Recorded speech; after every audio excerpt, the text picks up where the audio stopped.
Good morning students. Ashok मान शिक्षण समिति की ऑनलाइन क्लासेज में आप सभी का स्वागत है। और कक्षा 10 के लिए अंग्रेजी विषय की हमारी ये जो क्लास है, उस क्लास के अंतर्गत हम पढ़ने वाले हैं हमारा अगला टॉपिक, और टॉपिक का नाम है मॉडल्स। क्या नाम है? मॉडल्स। देखिए, हमारा टॉपिक जो है वो क्या है?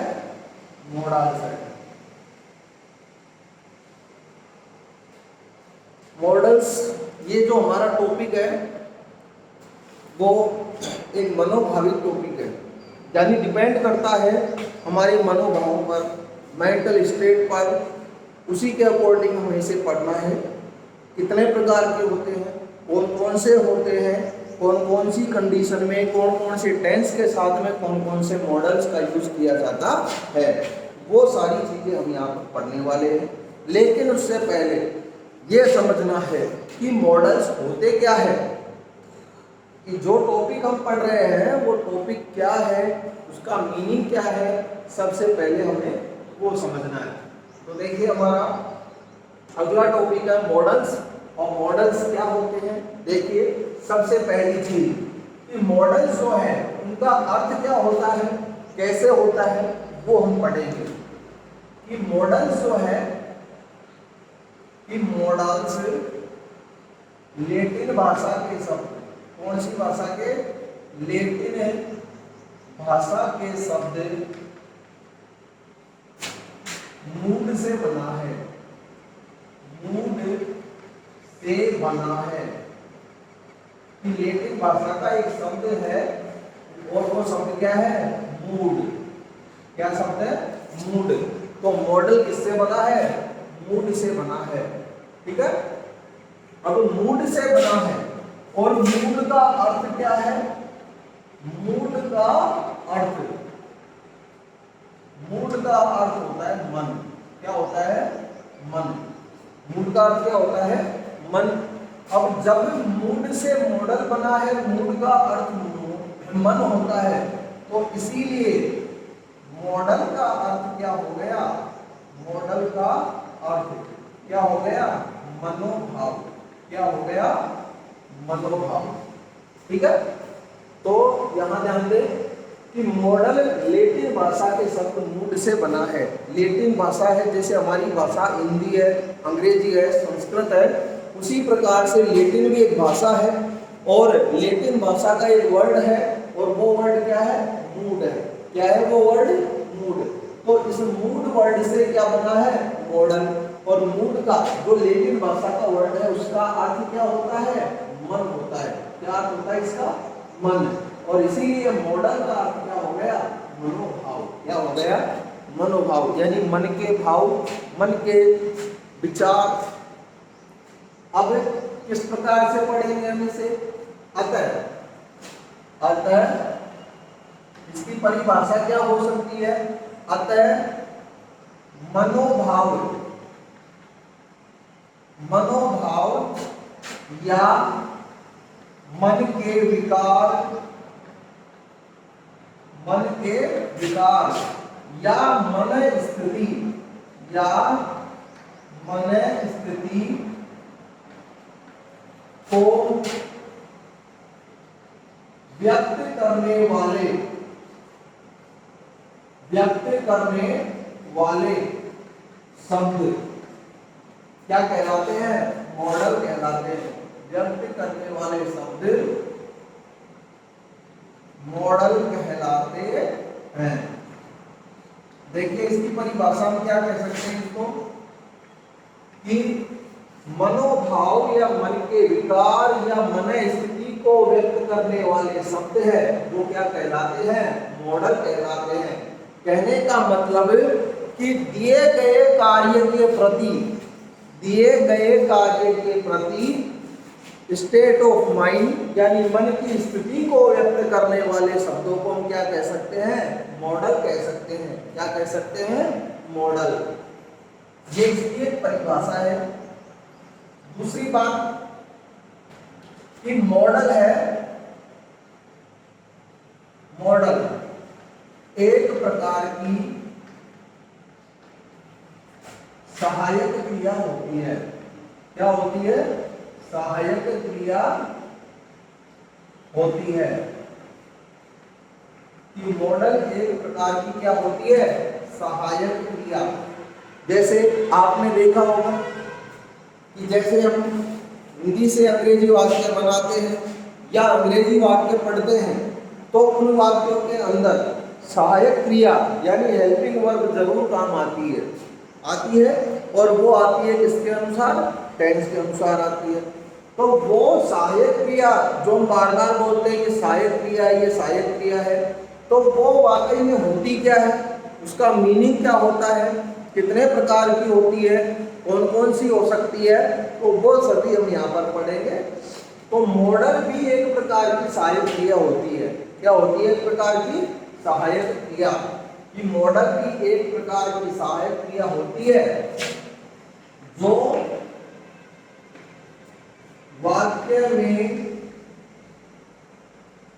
जो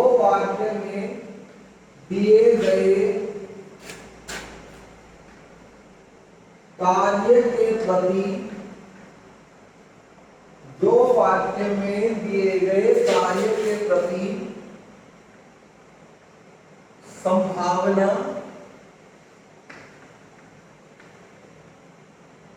असंभावना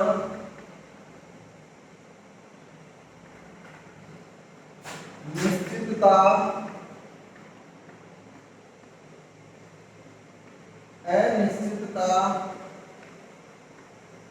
अनिश्चितता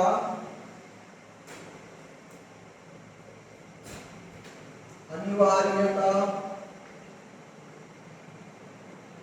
दृढ़ता अनुमति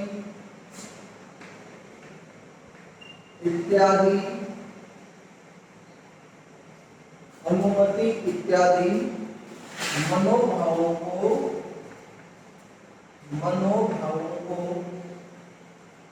व्यक्त करती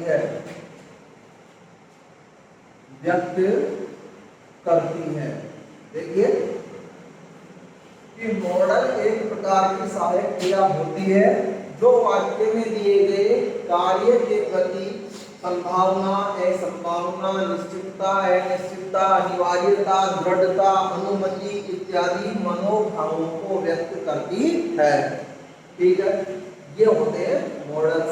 अब इस प्रकार से इनका डिवाइडेशन होता है क्योंकि हम यहाँ बात कर रहे हैं कि मॉडल्स भी एक प्रकार की क्या होती है? सहायक क्रिया। अब वो सहायक क्रिया है पर कैसे, ये भी तो कंफर्म होना चाहिए। तो कैसे है? देखिएगा कि मॉडल्स का विभाजन यानी सहायक क्रिया है तो कैसे है ये हम देखेंगे। विभाजन देखिए, पहली चीज हम बात करते हैं वाक्य में कि एक हेल्पिंग वर्ब यूज होती है। क्या यूज होती है? हेल्पिंग वर्ब यानी सहायक क्रिया जिसको कहते हैं। तो वो रियल में होती क्या है? तो वो रियल में होती है ऑक्सिलरी वर्ब। क्या होती है? Auxiliary verb. इसी को कहा जाता है सहायक क्रिया। क्या कहा जाता है इसको? सहायक क्रिया। इसको हेल्पिंग वर्ब भी हम बोलते हैं। तो सहायक क्रिया बोलते हैं ऑक्सिलरी वर्ब को। इसके दो प्रकार होते हैं। कितने प्रकार होते हैं इसके? दो प्रकार। तो पहला इसका होगा प्राइमरी। क्या होगा? प्राइमरी। तो प्राइमरी ऑक्सिलरी वर्ब और दूसरा हो जाएगा इसमें मॉडल ऑक्सिलरी वर्ब।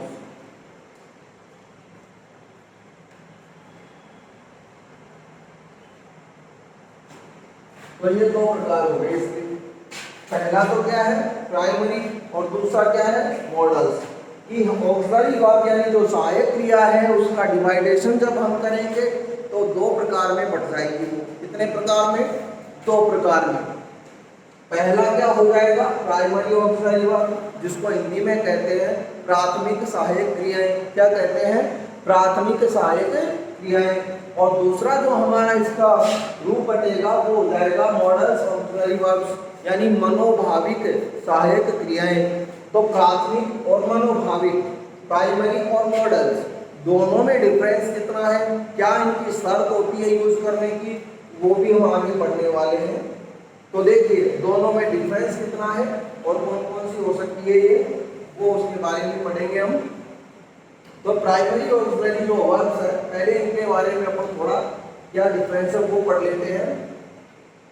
तो देखिए सबसे पहली बात तो ये कि प्राइमरी और ऑक्सिलरी जो वर्ब्स होती है, प्राइमरी और ऑक्सिलरी जो वर्ब्स होती है तो लगभग कौन कौन सी होती है, जैसे मैं आपको कुछ लिख देता हूँ, जैसे टू होती है, दज होती है होती है होती है, इज होती है, एम होती है, आर होती है, वाज होती है, इस तरीके से बहुत सारी होती है। ठीक है, ठीक है, ये हो जाएगी कौन सी, प्राइमरी। और इसी प्रकार से मॉडल्स ऑक्सिलरी जो वर्ब्स होती है वो कौन सी होती है, कैन होती है, जैसे कुड होती है, मे होती है, जैसे कि माइट होती है, विल होती है, शैल, शुड,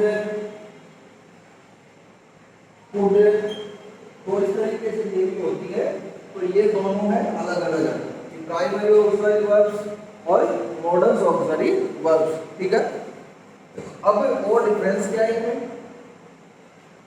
कि इन्हें, यानी जो प्राइमरी ऑक्सिलरी वर्ब्स है इन्हें वाक्य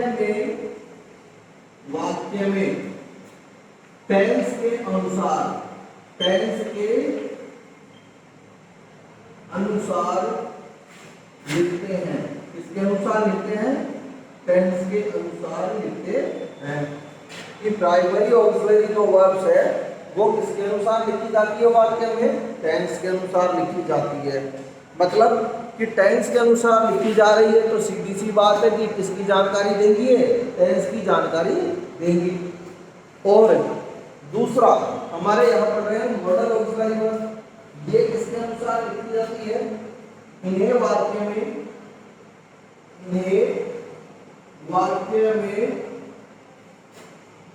मनोभाव के अनुसार लिखा जाता है, मनोभाव के अनुसार लिखा जाता है। किसके अनुसार लिखा जाता है, मनोभाव के अनुसार। कि प्राइमरी ऑक्सिलरी वर्ब्स है उनको तो लिखा जाता है टेंस के अनुसार, जो टेंस की जानकारी देती है, काल की जानकारी देती है। जैसे मान लीजिए कोई वाक्य आपको दे रखा है और उस वाक्य में मान लीजिए आ गया हैव, क्या आ गया, हैव आ गया, तो हैव को देख करके आप क्या पहचान करेंगे कि हैज और हैव कौन से टेंस की हेल्पिंग वर्ब है। तो जैसे आपको याद आएगा, समझ में आएगा कि हैज और हैव ये तो प्रेजेंट परफेक्ट टेंस की है, हेल्पिंग वर्ब है, तो तभी आपको ये पता चलेगा कि ये प्रेजेंट परफेक्ट टेंस है इस वाक्य में, तभी चलेगा कि नहीं। तो ये टेंस के अनुसार आती है और टेंस की पहचान करवाती है। जैसे मान लीजिए किसी वाक्य में डू आ गया, क्या आ गया, डू, तो डू आने पर आपको पता चलेगा कि डू और डज ये प्रेजेंट इंडेफिनिट यानी सिंपल प्रेजेंट के हेल्पिंग वर्ब है, तो उससे आपको वाक्य में पता चलेगा कि इस वाक्य में दिया गया जो टेंस है वो कौन सा है। तो आपको ये पता चलेगा जब आप वाक्य में कोई हेल्पिंग वर्ब देखोगे या वर्ब का रूप देखोगे। तो वाक्य में इन्हें किसके अनुसार लिखते हैं, टेंस के अनुसार लिखते हैं और ये टेंस को व्यक्त करने का काम करती है। मॉडल्स ऑक्सिलरी वर्ब वो क्या होती है, इन्हें वाक्य में मनोभाव के अनुसार लिखा जाता है, मनोभाव के अनुसार। जैसे वाक्य में आपको एक मैन वर्ब जरूर दी होगी, क्या दी होगी, एक मैन वर्ब, तो आपको इसका यूज करना है, पर कैसे करना है कि वाक्य का यूज अपन कैसे करेंगे कि उस वाक्य में जो वर्ब दी है उस वर्ब के लिए हमारे मनोभाव क्या है, मन स्थिति यानी स्टेट ऑफ माइंड क्या है, उसी के अकॉर्डिंग अपन को वहां पर मॉडल का यूज करना होता है। जैसे मान लीजिए किसी भी वर्ब का केवल पॉसिबिलिटी का यानी संभावना का मनोभाव है, यानी हमारी मन स्थिति किसी वाक्य में दी गई क्रिया के प्रति कैसी है, केवल संभावना की है, पॉसिबिलिटी की है, तो वहां पर हम यूज करेंगे या तो कैन का या फिर हम यूज करेंगे मे का। किसका करेंगे, या तो कैन का या फिर मे का। यदि मान लीजिए किसी वाक्य में दिए गए कार्य के प्रति हमारी मनोभावना ऐसी है कि दिया गया कार्य 100% होगा, यानी वो निश्चित है कि होके ही रहेगा वो, तो फिर वहां पर अपन को मॉडल के रूप में यूज करना है मस्ट का। किसका यूज करना है, मस्ट का। ठीक है। जैसे यदि किसी वाक्य में अगर मान लीजिए कोई नैतिक कर्तव्य बताया है, क्या बताया है, नैतिक कर्तव्य, तो मॉरल ड्यूटी इसको कहते हैं। तो ये अगर बताया गया है तो वहां पर अपन किसका यूज करेंगे, मॉरल ड्यूटी का मनोभाव व्यक्त करने के लिए अपन वहां पर यूज करेंगे शुड का। किसका यूज करेंगे, शुड का। या फिर उसके स्थान पर ought to का, यानी अगर हमारे ऑप्शन में शुड है ही नहीं, अगर आपको जैसे ऑप्शन दे रखे हैं 4-5 उसमें शुड है ही नहीं और उसकी जगह ought to दिया हुआ है, तो फिर आप किसका यूज करोगे, ought to का यूज करोगे। तो इससे क्या चीज साबित होती है कि प्राइमरी ऑक्सिलरी वर्ब है वो तो वाक्य में किसके अनुसार लिखी जाती है, टेंस के अनुसार लिखी जाती है, और वो वाक्य में टेंस को व्यक्त करती है, यानी बताती है कि इस वाक्य में ये टेंस दिया गया है। और दूसरी तो हमारी वर्ब है वो प्राइमरी मॉडल ऑक्सिलरी वर्ब है। मॉडल ऑक्सिलरी वर्ब है, ये वाक्य में मनोभाव के अनुसार लिखी जाती है। किसके अनुसार, मनोभाव के अनुसार। तो ये उस वाक्य में आने वाले कार्य के प्रति हमारे जो मनोभाव है, यानी सब्जेक्ट के जो मनोभाव है, उन मनोभावों को व्यक्त करने का काम करती है। तो आपको उसके अनुसार वो लिखना है। अब आपको कुछ एक एग्जाम्पल मैंने आप बताए, तो उसी हिसाब से आपको यूज करना है। अगली बात हम यहाँ पर करते हैं कि बात बीच में क्या डिफरेंस है वो, कि प्राइमरी जो वर्ब है कि प्राइमरी जो ऑक्सिलरी वर्ब है उनको मॉडल वर्ब, क्या मॉडल वर्ब से नहीं कह सकते हैं। यानी हमारी जो प्राथमिक जो क्रियाएं हैं, सहायक क्रियाएं हैं, तो उनको हम कभी भी मॉडल वर्ब नहीं कह सकते हैं। लेकिन मॉडल वर्ब यानी जो हमारी जो मॉडल्स हैं उन सभी को क्या कह सकते हैं, प्राइमरी वर्ब कह सकते हैं। सभी मॉडल वर्ब्स को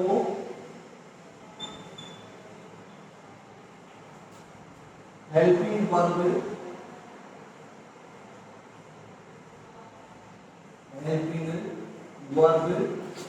कहा जा सकता है। मतलब क्या समझे कि सहायक क्रिया को, क्या सहायक जो सहायक क्रिया है उनको हम मॉडल वर्ब नहीं कह सकते, मनोभावी क्रियाएं नहीं कह सकते हैं। लेकिन हमारी जो मॉडल वर्ब्स है उन सभी मॉडल वर्ब्स को हम सहायक क्रियाएं कह सकते हैं, कि सभी मॉडल वर्ब्स को हेल्पिंग वर्ब कहा जा सकता है। कहने का मतलब है यदि किसी वाक्य में प्राइमरी हेल्पिंग वर्ब नहीं आई है तो उसके स्थान पर हम किसका यूज कर सकते हैं, मॉडल ऑक्सिलरी वर्ब का यूज कर सकते हैं। और उस स्थान में उस कंडीशन पर वो हेल्पिंग वर्ब का काम करेगी। किसका काम करेगी, हेल्पिंग वर्ब का। तो आपको वहां पर हेल्पिंग वर्ब का यूज करें, कैसे करना है, मॉडल के रूप में करना है। किसके रूप में करना है आपको, मॉडल के रूप में। तो ये भी आपको ध्यान रखना है। तो एक डिफरेंस हो गया हमारा इसका कि प्राइमरी ऑक्सिलरी वर्ब्स को मॉडल वर्ब्स नहीं कह सकते हैं, लेकिन सभी मॉडल वर्ब्स को हेल्पिंग वर्ब कहा जा सकता है। ये आपको ध्यान रखना है। इसका अगला डिफरेंस क्या देखिए,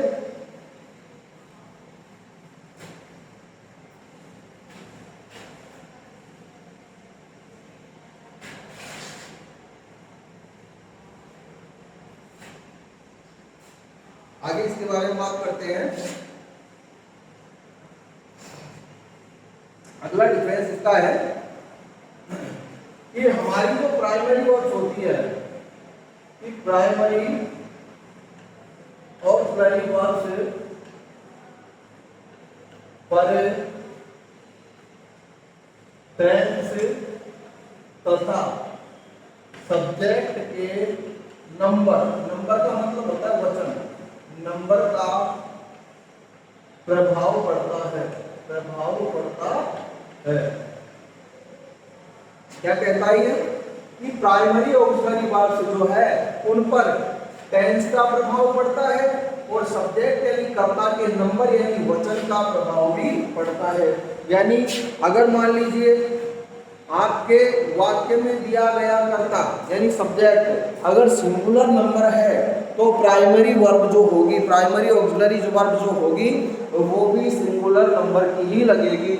अगर मान लीजिए आपका सब्जेक्ट है वो प्लूरल नंबर में है तो वहां आपको आपके सब्जेक्ट के नंबर के अकॉर्डिंग जो हेल्पिंग वर्ब है, जो प्राइमरी ऑक्सिलरी वर्ब है वो भी प्लूरल नंबर की ही यूज करनी है।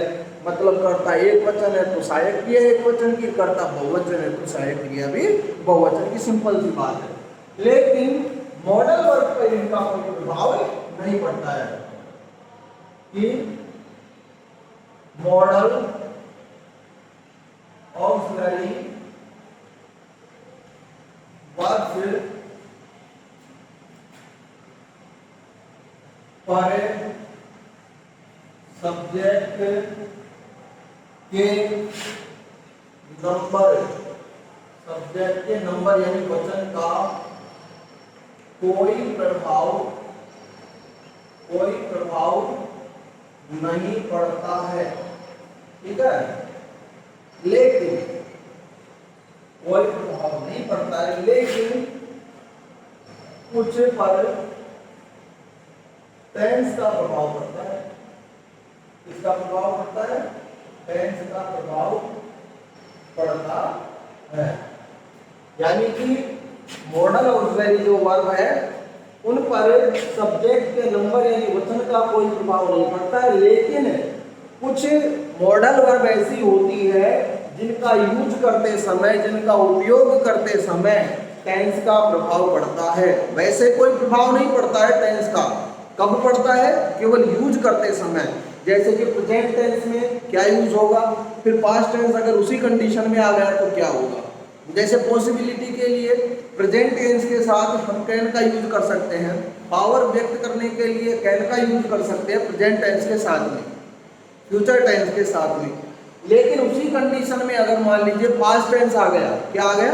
पास्ट टेंस, तो वहां पर अपन कैन के स्थान पर क्या लिखेंगे? फिर कुड लिखेंगे। कैन की जगह मॉडल वर्ब क्या आ जाएगा? कुड, क्योंकि कैन प्रेजेंट के साथ में, फ्यूचर के साथ में चलता है और पास्ट के साथ में क्या चलता है, इसी का क्रम कुड हो जाता है। तो वहां पर हम बात कर रहे हैं कि मॉडल ऑक्सिलरी वर्ब पर ना तो सब्जेक्ट के नंबर का फर्क पड़ता है, प्रभाव पड़ता है, और ना ही सब्जेक्ट के नंबर के साथ साथ टेंस का प्रभाव पड़ता है। टेंस का प्रभाव पड़ता है, लेकिन कब पड़ता है? जब मॉडल वर्ब का यूज हमारे द्वारा किसी वाक्य में किया जाता है, तब उसका प्रभाव पड़ता है। तो आपको ये ध्यान रखना है, ठीक है। तो ये चीजें इसके लिए, यानी इनके बीच में क्या डिफरेंस है क्या नहीं है, ये आपको बताया गया है। अब इसके साथ ऐसी कोई खास बात है नहीं जो इसमें और बताई जाए। अब इसका हम पढ़ेंगे यूज, कि मॉडल का यूज कैसे होता है, कौन से मॉडल का यूज कहाँ होता है, किस कंडीशन में होता है, तो ये आपको बताया जाएगा, ठीक है। तो सबसे पहले आपको ये क्लियर करना है मॉडल क्या होता है, उसका डिवाइडेशन कैसे होता है। डिवाइडेशन होने पर वो दो प्रकार के भागों में बढ़ जाता है, दो भागों में बढ़ जाता है, और दोनों में डिफरेंस क्या है, सबसे पहले आपको ये पढ़ना है। और उसी के साथ हमारी जो अगली क्लास होगी उसमें एक एक मॉडल वर्ब को उनके नियम, उनकी शर्त, कंडीशन, टेंस के अकॉर्डिंग हम पढ़ेंगे कि कौन सी कंडीशन में कौन से मॉडल का यूज किया जाता है।